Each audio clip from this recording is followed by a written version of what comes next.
Welcome to Mama's Planted, the podcast where we dig deep, get rooted in Christ, and grow together through all seasons of motherhood.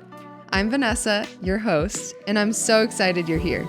Whether you're a new mom, expecting, or caring for little ones, this is your safe space to laugh, cry, and thrive.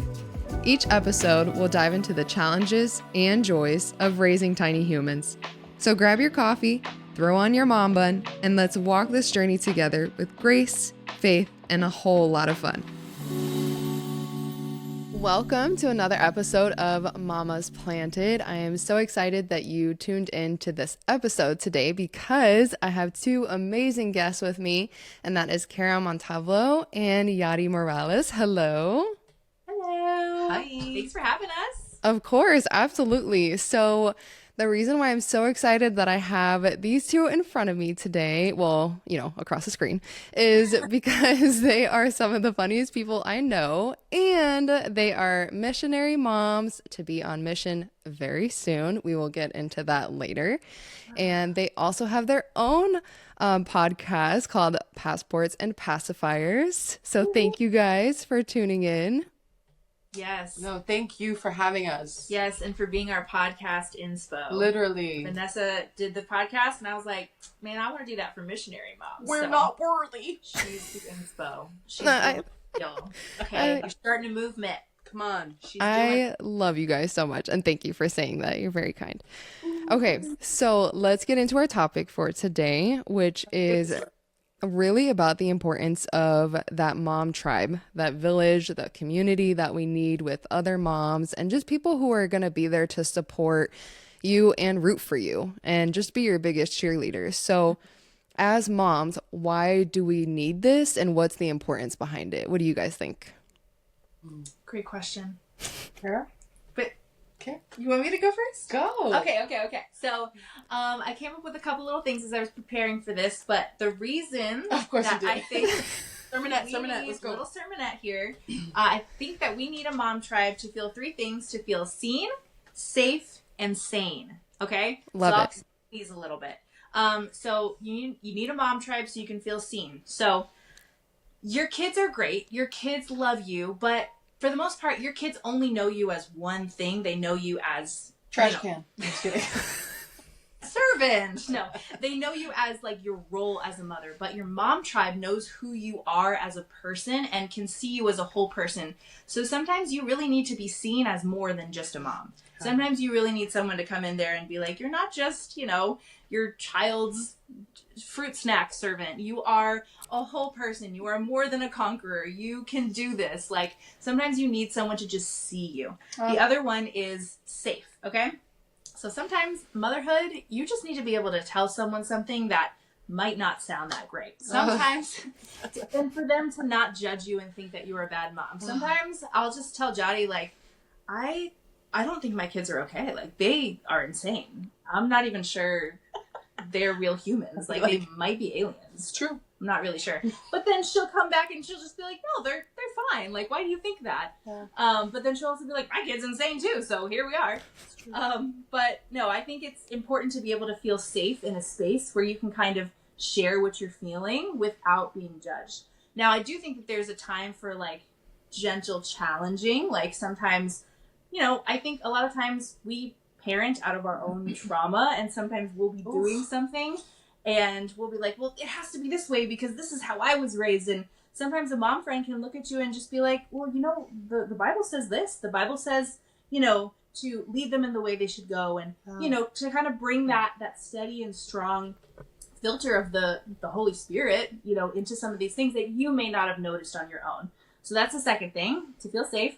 And then the last one is to feel sane, because sometimes in motherhood, you just feel absolutely insane. But it's the best to be able to just call up your friend and be like, did you sleep last night? Because I didn't. And it's great because we have babies that are, like, right around the same age. We do. So my twins, Opal and Milo, my baby twins, I have big boy twins too.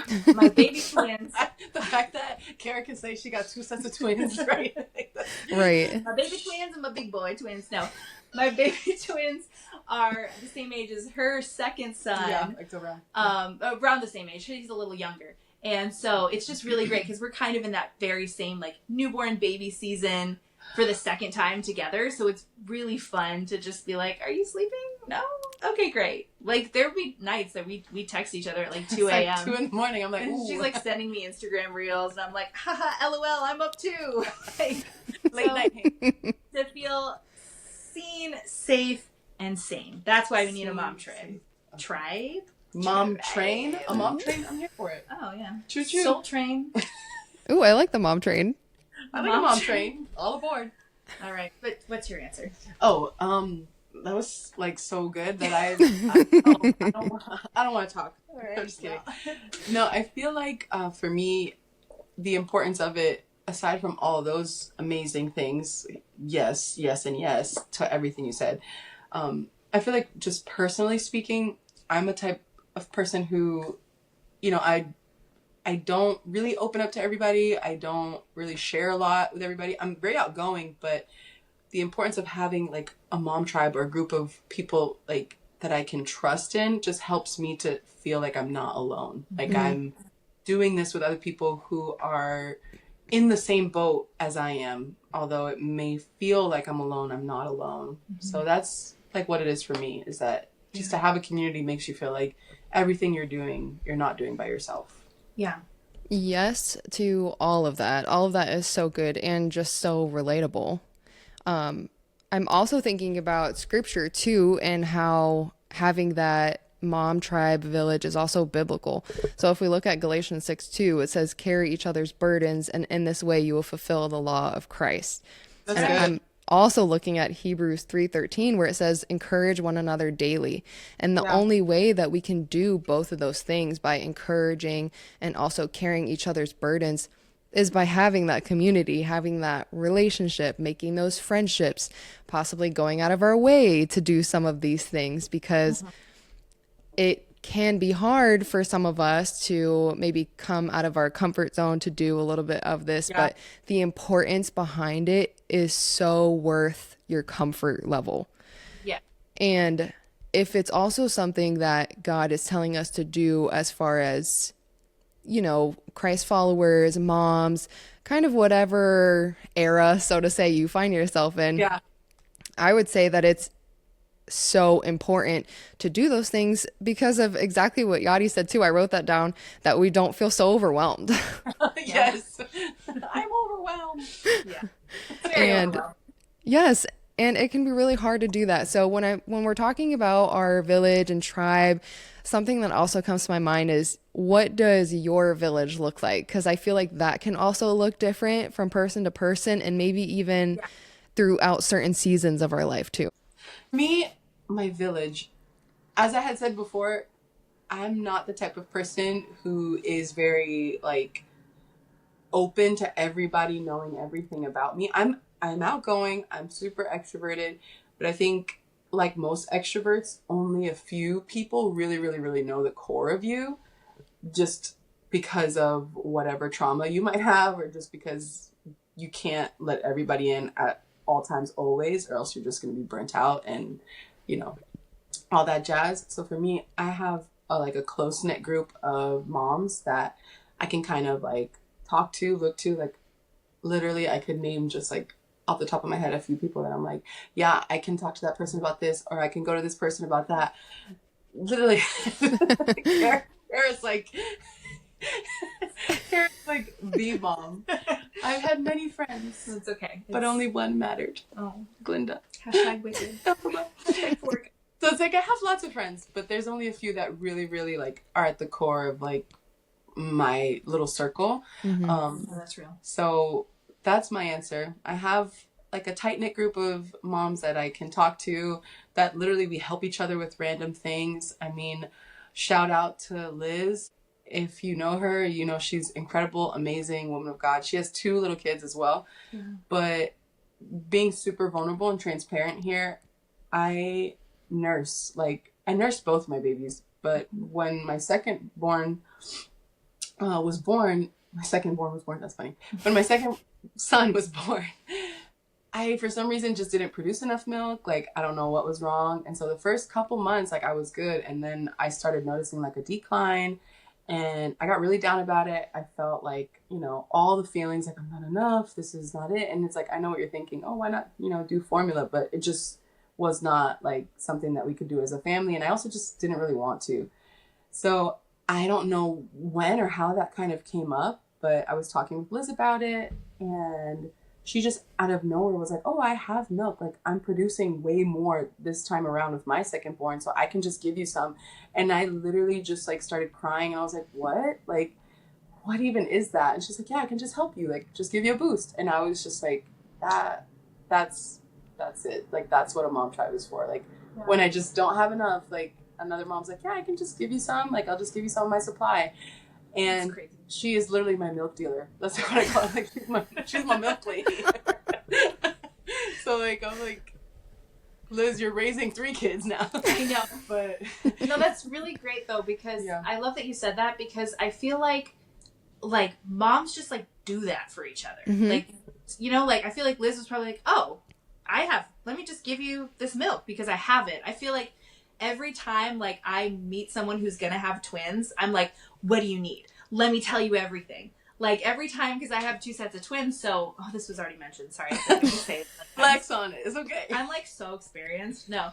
But it's so funny because there's this lady, I literally, at a church, we were fundraising, and she was, like, talking about, she was new on staff, and she was like, and I'm pregnant with twins. I went up to her after service, I was like, do you need a twin bassinet? Because I literally just finished using one, and I don't need it anymore. Do you want it? And she's like, sure. So she came. Aww. She drove all the way from where she lived, like an hour away, to come pick it up. And she was asking me, like, what did you need? What did you not need with twins? Like, tell me all the stuff. And I remember when I was pregnant with twins the first time, there was like 3 different twin moms that like reached out to me and like gave me tips and were like, text me anytime. Like, anytime you have a question. Like, and I did. I texted them anytime. And they always responded. They were like, oh, I did this. Oh, I used this. Oh, this is how I dealt with this. And it's just so cool. I feel like moms like rally. Like, just like, oh, you need something? I got you. Because like motherhood's hard. So like, it's almost like people want to help. And that comes into play when you're like, oh, I feel alone. Well, I feel like if you just reach out, you'll know like that people are there for you. I guess for me, my tribe, I would say our tribe is our extended family. Michael's parents, his sister, my sister-in-law, my brother, his fiance, my mom and dad, they're all very involved in like my kids' lives. So it's really cool to be able to have that, and they live close by. Of course, we're moving soon, so that's going to be really hard, but we're not going to talk about that. They're still going to be there, and very much They're coming to Africa. Would not be surprised if they're like, is there a hut for sale down the road? Because I'm going to be moving in. Those are my grandbabies. Not the thumbs a up. grandparent's love knows no bounds or borders. So I would not be surprised if they all hitch a ride. But I would say that's part of my mom tribe. But also as missionaries, like we travel and we meet, you know, pastors and go to different churches to fundraise and, you know, be sent out. And those people are also, I would say, a part of our tribe because they pray for our kids. And every time like I meet a parent or a mom, and they like really connect with our story, they'll kind of come up to me and like, I'm going to pray for you. Especially when we tell them, well, we have 2 sets of twins. They're like, seriously, I'm going to pray for you and your kids. And it's just really cool because I feel like we have this whole like body of people that are not only sending us, but they're also praying for us and for our kids, for our little MKs, missionary kids. It's so good. As they go across the world. So I would say the mom tribe is big, but it's also small. I love that. I think that paints such a beautiful picture too for anyone who's listening, feeling like maybe I have to have this huge mom tribe community type of group. And it doesn't have to be that at all. It can just be you and a few solid people in your life. And that is your tribe. And that is your community. And that's who you can lean on. That's at least the answer for me too. It's mainly comprised of family. And then I also have a couple of cousins who help out as well, mainly from Dom's side, actually. But I call them my cousins because we're just all family. Yeah, you know how Hawaiians are. Right. Yeah, everybody's a cousin. Yeah. Everyone's your cousin or aunt and uncle. So, but everyone's family. So I absolutely love it. Also, I will take all the help that I could get because Yeah. with two boys. Carrie, I can't even imagine with four kids, two sets of twins. But you do it, and you do it flawlessly. For Thank real, you. tell her. I do it with a lot of us, actually, but flawfully. So when we're talking about tribes too, something I can't help but think of, let's just be real here when we're talking about looking for a tribe. What are some green flags and what are some red flags when it comes to that tribe? Yeah. Who's gonna take it? So the way, I feel like I just talked a lot, so I want you to talk. Okay. Oh man. Okay, so I think good or bad first. Whichever you want. Green flags, red flags. Let's start with green flags. Okay, let's start with green flags. I feel like number one, you have got to find somebody who is accepting, who's like not going to openly or even kind of be shady with you, where they're like, yeah, let's hang out or let's talk about this, but then there's never any follow through. I feel like someone who's just open and willing to be a part of your life, like not giving you the runaround. Like there's sometimes where moms are just like, oh yeah, let's hang out or let's do something, but then it's like nothing's ever reciprocated. I just feel like that green flag has to be like, yeah, I'm open, come over, or let's do this. I think another green flag is that they like your kids. Yeah. I just think that that's a huge deal. I'm like, I don't want to be your friend, respectfully speaking, if you don't even like my kids. Like, and I mean, I feel like my kids are really likable. I'm just saying, like, you know what I mean? But So cute. I think that's a green flag, is that your kids get along. Like, there's no animosity between the children. Because I'm like, if I'm coming over, 9 times out of 10, the kids are coming over. Like, that's just kind of how that goes. True. So that's number 2. I think a third one would be that they encourage you, that they're That's a good one. very encouraging. There's not a lot of criticism or condemnation or judgment, where it's like, oh, you do that, you know, or you bottle feed, or you what, like just all these other things that sometimes other moms be doing. So yeah, I guess my green flags have very obvious red flags to them as well. But I guess you want to touch on the red flags? Yeah. Well, I was going to say, let me add to what you said, because that was one of the things I was going to say too, is like the lack of judgment. Because I think that we tend to gravitate towards people who do things the exact same way as us, which is fine. But I don't think you have to do things exactly the same to be friends. I think that's a good example of us, low key. And I was just going to say that. I don't think that Jody and I do things exactly the same. I think you're way crunchier than I am. What's crunchy? What can somebody tell me? Just because I see that online. like, what's a crunchy mom? Like moms, you know, crunchy. Like, what is that? You just aim to be more holistic and more like organic. Yeah, like, yes. I guess that's a better term. But anyways, like, I do be doing that. You do be doing that. And sometimes I'm just like, that's great. Feed them the Cheetos. No, I'm just kidding. No judgment. So, but I love that about Jody, and she stays true to herself, and I stay true to myself, and I don't feel weird or threatened, or she doesn't make me feel like you should be doing this. She's just like, oh, you're doing it that way? Okay, cool. I'm doing it this way. And I'm like, oh, that's cool. I think we really just, as moms, we probably just need to like chill a little bit.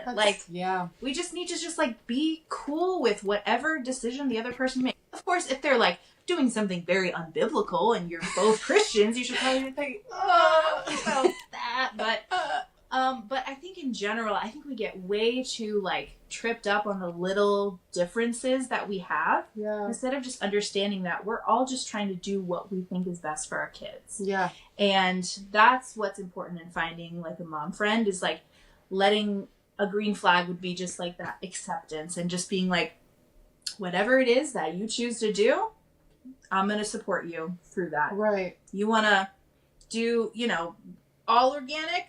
Girl, you get it, girl. You gonna be broke, but get it, girl. You wanna, I don't know, like, but just to also... I'm not broke. I'm just kidding. You're not. No, girl, I got WIC. Yes. I'm using the system. Yep. So it's great to be able to have those differences. But I was gonna say, I have some green flags, and then those go with the red flags. So my green flags... I wish I had a little flat thing. Yeah, so... A green flag for a mom friend, I would say, would be like flexibility. Okay, because like things change on a dime. Like when you've got a bunch of little kids, like you just like you can't. I don't know. Like you just can't stick with the plan every single time. Yeah. And if you're just down for like things to change, that's great. Like we can hang out. Like I'm gonna be there. When did we go to the park? The other day I was like, let's go to the park, and it was like 10, and we didn't get to the park till like 2 p.m. But you know what? We made it though. We eventually went to the park. But you know, and so then I guess the red flag would be inflexibility. Like, well, we said we were gonna do this at this time, and blah blah blah blah blah.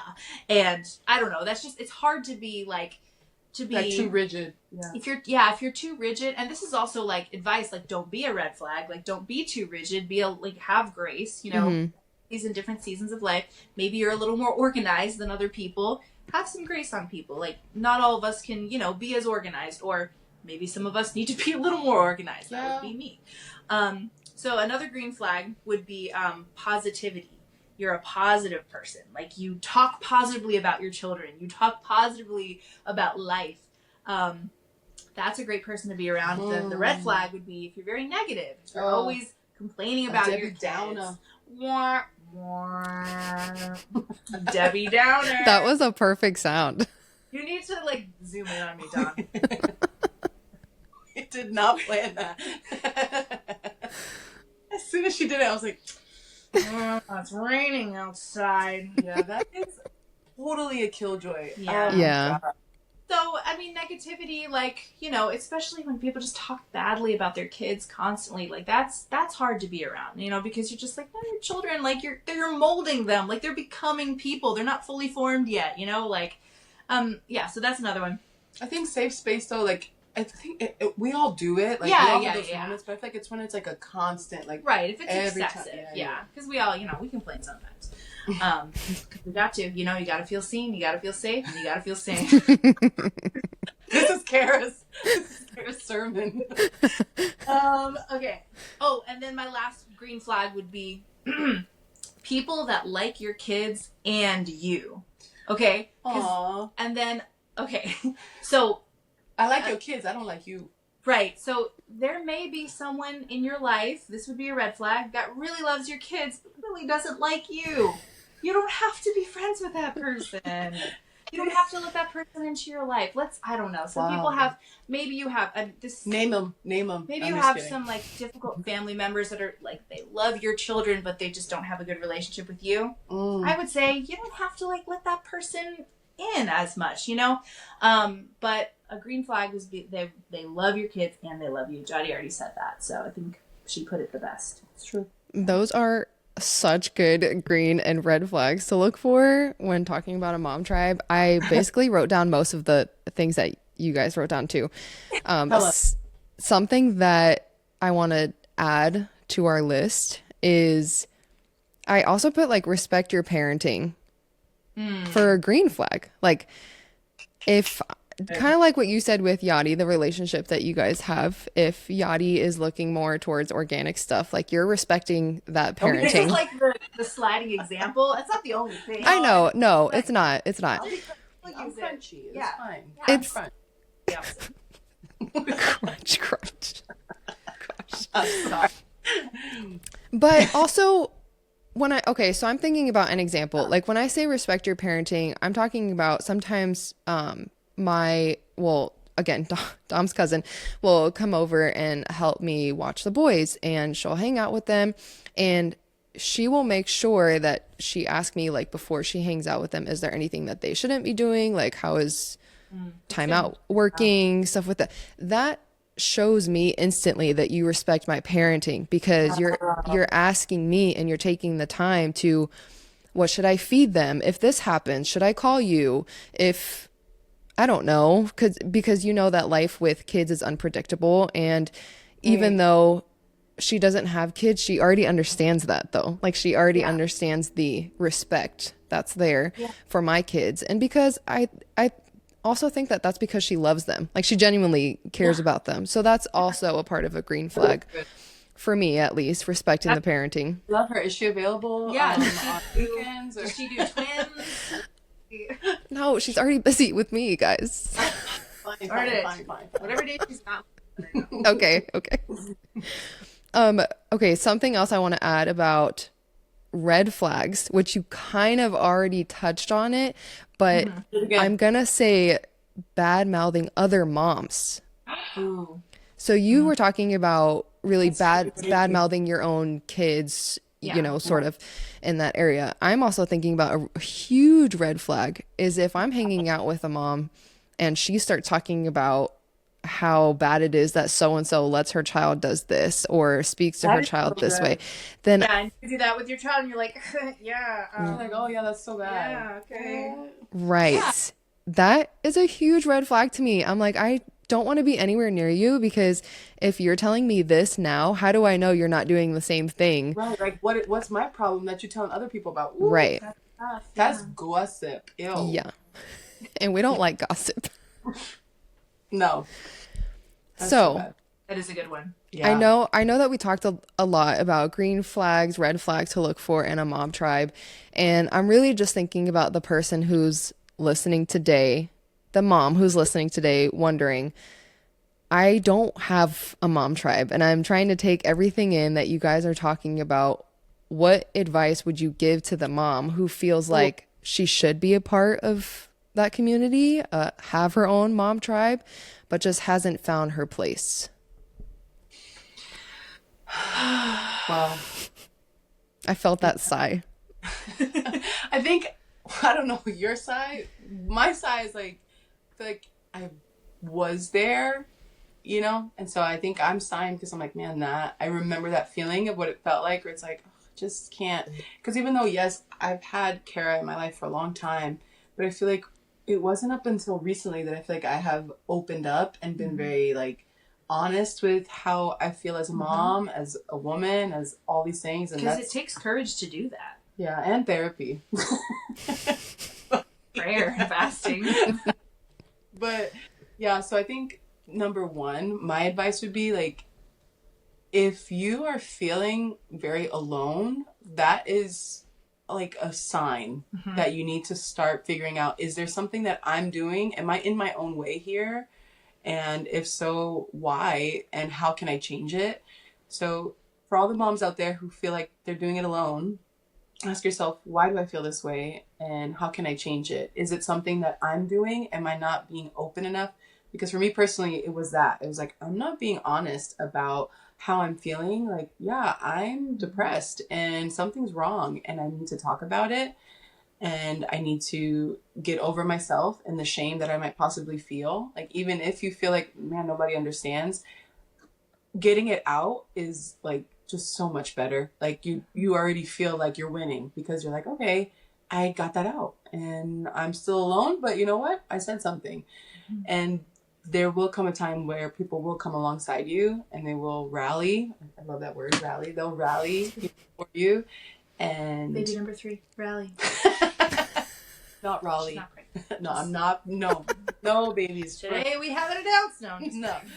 So I feel like, yeah, that definitely is something. It's like, if you feel alone, ask yourself why, and then determine how to get out of that and how to move forward.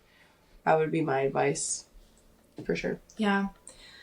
I would say, first of all, vulnerability is really hard. Like, very hard to be vulnerable. I will say, like, in my experience, one of my sons, Jesse, he's on the autism spectrum. And one of the things I really struggled with when we got his diagnosis was, I don't know anyone that's experiencing my exact situation. Like, I don't know anyone that has twin boys, one of them's on the spectrum and he's not talking, and I don't know who can relate to my exact situation.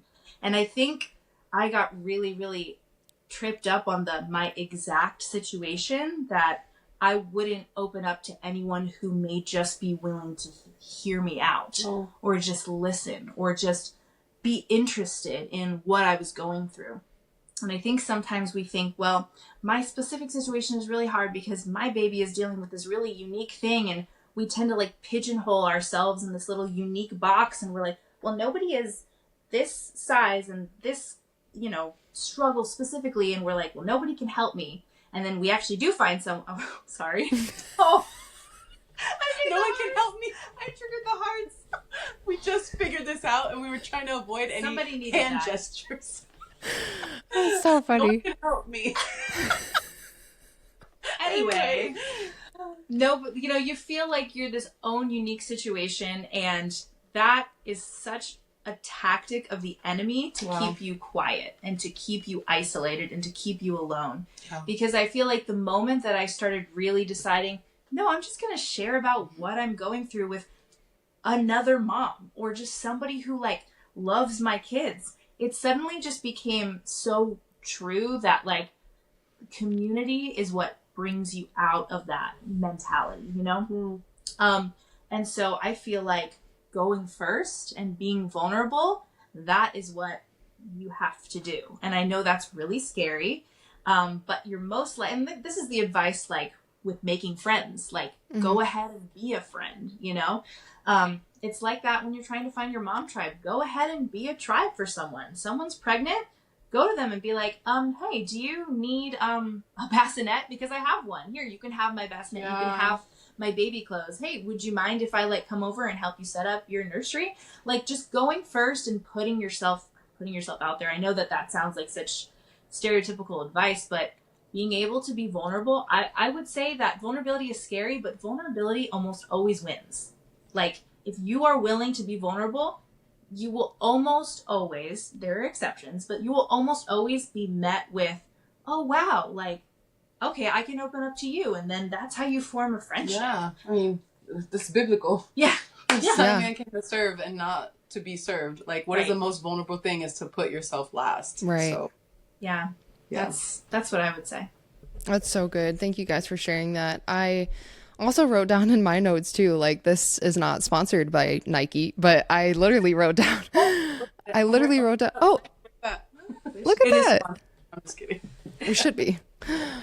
I wrote down that you have to just do it. Like you have to take that first step. You have to initiate it. Yeah. And it's really hard. And I get it because I've been there too. And it's like, it's just harder, I think, too, because we're all adults. So we're kind of set in our ways and set in our mindset. And we're like, I don't want to do this. I just want it to come naturally as it did when we were younger. It was so easy to make friends back then. Just like, do you want to be my friend? Sometimes you didn't even have to ask. You just were friends. Yeah.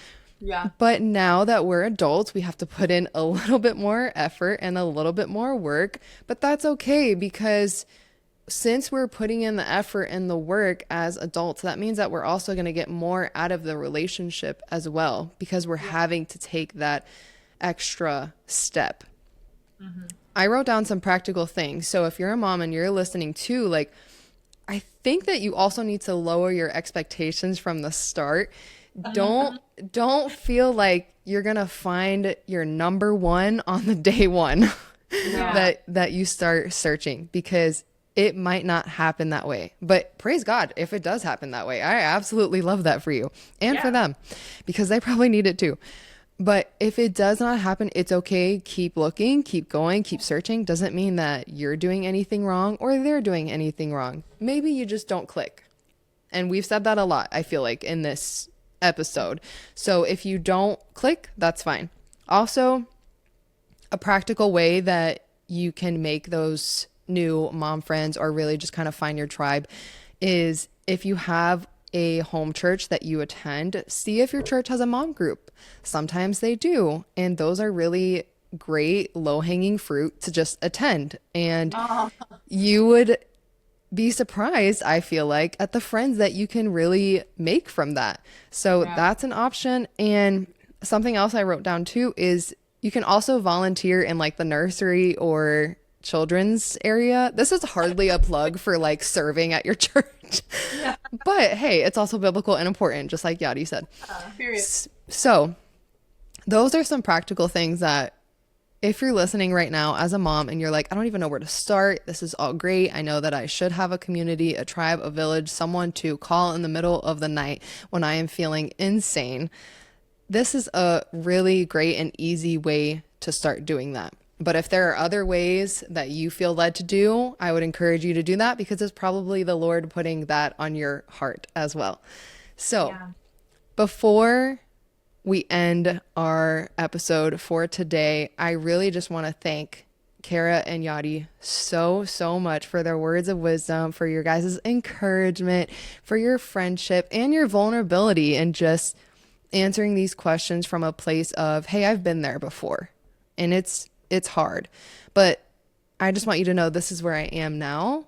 And maybe for you guys, you know, you had that friendship for a long time, but even like you mentioned a couple of times, you still had to put in the extra work at certain parts of your, you know, of your friendship, especially when you both, and especially when you both became moms, because then it looked different. Oh, yeah. Sure did. Yes. and that's okay. You do. Yes, absolutely. So another part of a village that I feel like is also making sure that we can give to those who are in need. And this moment that I want to take right now is actually, I want to allow Kara and Yadi to both have the floor because, like I said at the very beginning of this episode, they are missionary moms. And that means that their entire family is going to be traveling with them at one point or another. And I know right now they are both in a fundraising season. So I want to give them each a couple minutes to really share on how you as a listener can support this mission. And I'm excited that you were able to listen in on the back end of, you know, motherhood from their perspective, but things are going to change a whole lot when they are not here and their tribe looks different. One thing I'm thinking of that Kara said is that we have an extension to a part of our tribe and community. And so I feel like that's what we can do right now. So I don't know whoever wants to go first, but I would love for you to share with our listeners and just everyone who's tuning in on how they can support your family in this time. Yes. Okay. Well, thank you so much for allowing us to speak on this. But my family, my husband, Michael, and our two sets of twins, Simon, Jesse, Opal, and Milo, we are headed to Malawi, which is the warm heart of Africa. And we're going to be working with teenagers, young people, because we believe they are going to be the ones that are going to be the next missionaries, pastors, evangelists across the continent. And what we're doing is we're partnering with the local church in Malawi, the national church in Malawi, and we are basically training up youth leaders to send out their young people, basically to raise them up as the future missionaries of Africa. So we're really excited about that. So how you can partner with us: one, you can pray. Two, you can give. We have a website, montalvomissions.com. You can go to that website. You can see our whole story, pictures of some of the things we're going to be doing. And you can also give. We're leaving in January. So when this episode airs, you know, a couple months from then, our plan is to leave in January.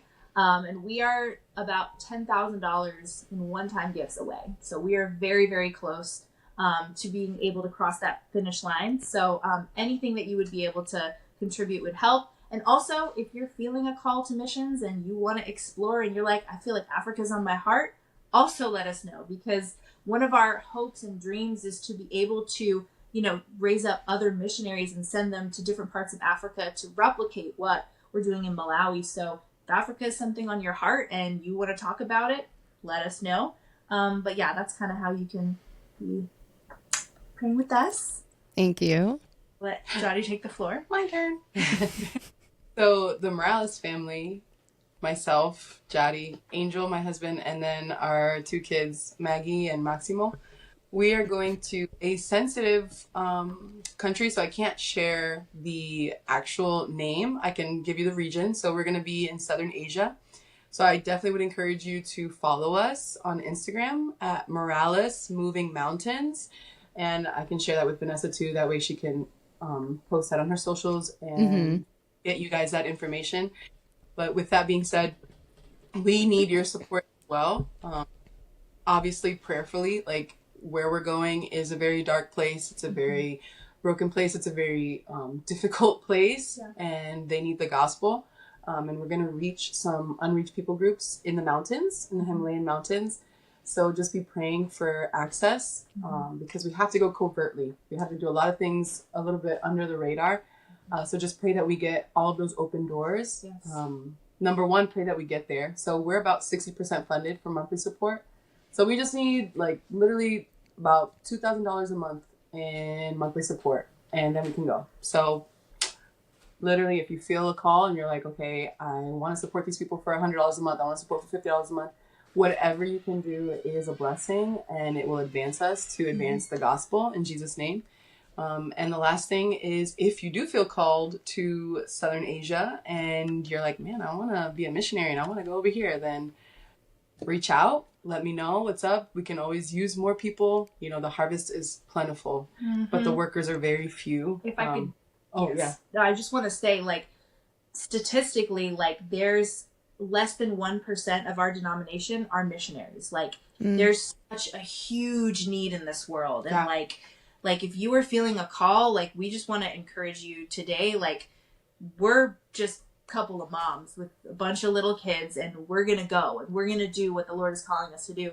So, like, you should go if the Lord is calling you. So I just want to put that out there too. I didn't mean to interrupt you, but like, no, interrupt. The need is huge. Like, there's like 2,600 missionaries in our AGWM Assemblies of God on the field right now, and there's like 3 million adherents in the Assemblies of God. So that's like less than 1% of people who are going, and we need you. We need people. So if us moms can do it, you can do it. We want to say that. We just want you to be able to be empowered and know that, like, if God has given you a call, He's going to get you there. Yeah. Sidebar, if you don't feel called to Africa or Southern Asia, but you just feel called to do ministry or missions as a whole, as a mother, definitely reach out. I feel like there's different ways to navigate that. Like, it doesn't have to be Africa. It doesn't have to be Southern Asia. It could be Mexico. It doesn't matter.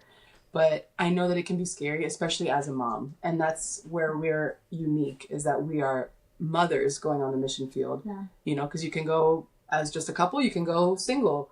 But that factor of having children just adds to a little bit of the fear. But we don't operate in fear. We operate in faith. Yes. So, you know, we're not looking at the grasshoppers. We're looking at the grapes. I don't know. Amen. It would be like Caleb, you know what I'm saying? Or Joshua. Oh my goodness. Joshua, Caleb? Yeah. Joshua? Caleb? I don't know. Which one?